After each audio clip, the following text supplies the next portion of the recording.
the coronavirus pandemic. You know, the reason we're all saying, this feels so amazing when we have lunch with two friends.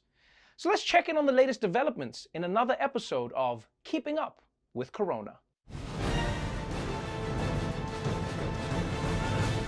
As of now, 95 million Americans are fully vaccinated against COVID, which I don't care what anybody says is amazing. Americans are getting their shots almost as fast as Americans are getting shots. But the bad news is, America might be running out of people who are interested in saving their own life. There are growing signs that the nation's vaccination program is losing some steam. Nationwide, the average rate of vaccinations is down roughly 20% in the last 2 weeks. Some states are starting to actually turn down shipments of the vaccine because they have more supply than demand. In Arkansas, 17 counties are cutting back. A number of mass vaccination sites in Texas are closing, and more than half of the counties in Kansas have turned down vaccine shipments because they'll go unused. All of this comes amid new reports that more than 5 million Americans, or about 8% who got the first shot of either Pfizer or Moderna vaccine, missed getting the second shot. Okay, I mean, this is just weird to me, people. You're seriously gonna wait this long for a vaccine, take half the doses, and then just bail? Getting half the vaccine isn't good enough. I mean, it's the same reason that Trojan discontinued their crop top line of condoms. It just doesn't work as well. And please, don't get me wrong. I don't like the framing where it's like, oh, this is doom and gloom, 8%. No, 92% of the people getting their second dose on time. That's still really impressive. But the bigger problem is that demand for the vaccine in America overall is falling. I mean, just a few weeks ago, we were all scrambling for appointments. Refresh, refresh, refresh. Now you can pick up Moderna shots in the 2-for-1 bin at a Walmart. And I don't know, maybe the problem is that people like things that are new, and now the vaccine doesn't feel new anymore. Maybe what we need is a rebrand. Start calling it the Vaccine Pro S. Change the color, and then people will be lining up around the block. So, America finds itself now having so much vaccine supply that it doesn't know what to do with it. And this is a really unique situation when you look at the rest of the world, because many countries have barely any vaccines at all. And for them, the pandemic is worse than ever before. And no place is in worse shape right now than India. Tonight, what officials in India call a tsunami of coronavirus cases is fast becoming a global catastrophe. For the third day in a row, the country shattering world records. More than 345,000 cases reported in the last 24 hours. Nearly 1 million in the last 3 days alone. An aggressive mutant variant, no match for the country's underfunded medical system. Hospitals are turning patients away for lack of oxygen, medicine, and beds. While India's official death toll at under 200,000 is still only 1/3 that of the U.S., Indian funeral workers say the true number of casualties is far higher. The black market is now thriving. To give you some idea, a tank of oxygen was about $80 before the pandemic. They're now going for more than $1,000. Yeah, people. Things are really dire in India right now. Countless people are dying. The hospital system is collapsing, and oxygen is going for $1,000 on the black market. That is so much money. Like, I'm surprised people aren't out there mugging scuba divers. And the really sad part about this crisis is that it could have been avoided if India's government hadn't taken their eye off the ball.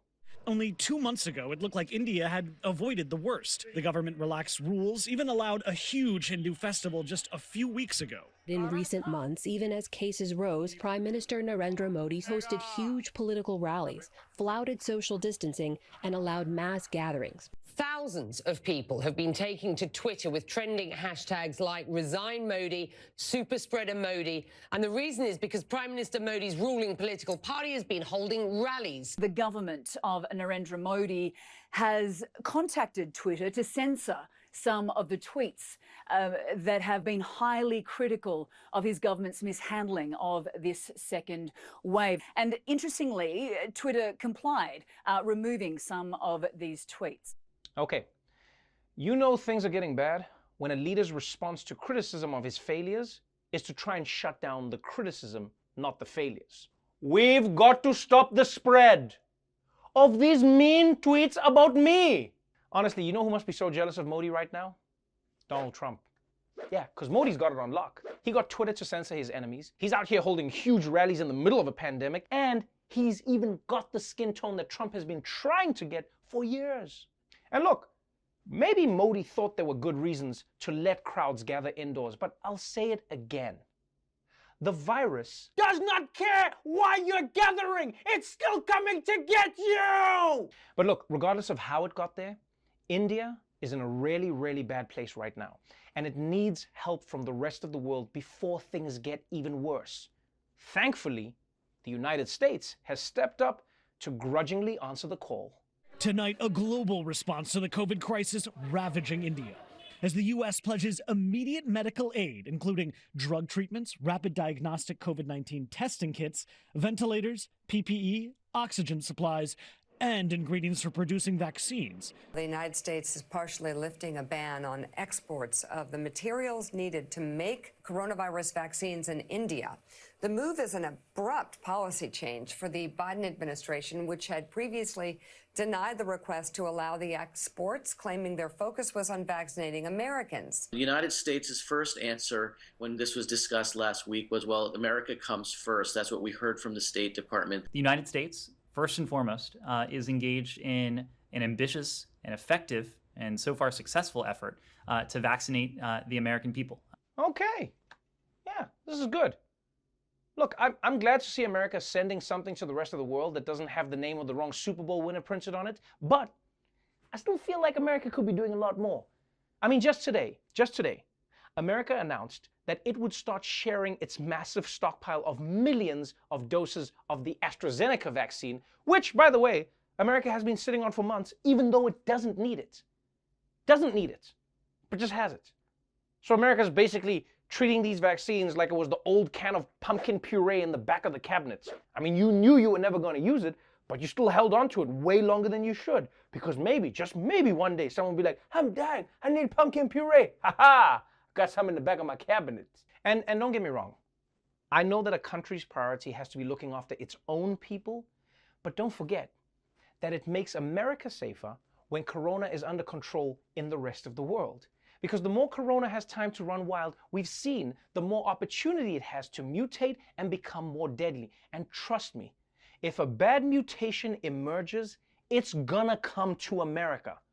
Corona spreads through respiratory droplets. And when have you ever met someone who took a trip to India and didn't shut up about it? So look, we need to remember that until everyone is immune, the job is always gonna be only half done. You know, it's kind of like only getting your first shot. It helps, but the job's not complete. So America really needs to start helping the rest of the world now. Or it can start saving up for those $1,000 tanks of oxygen.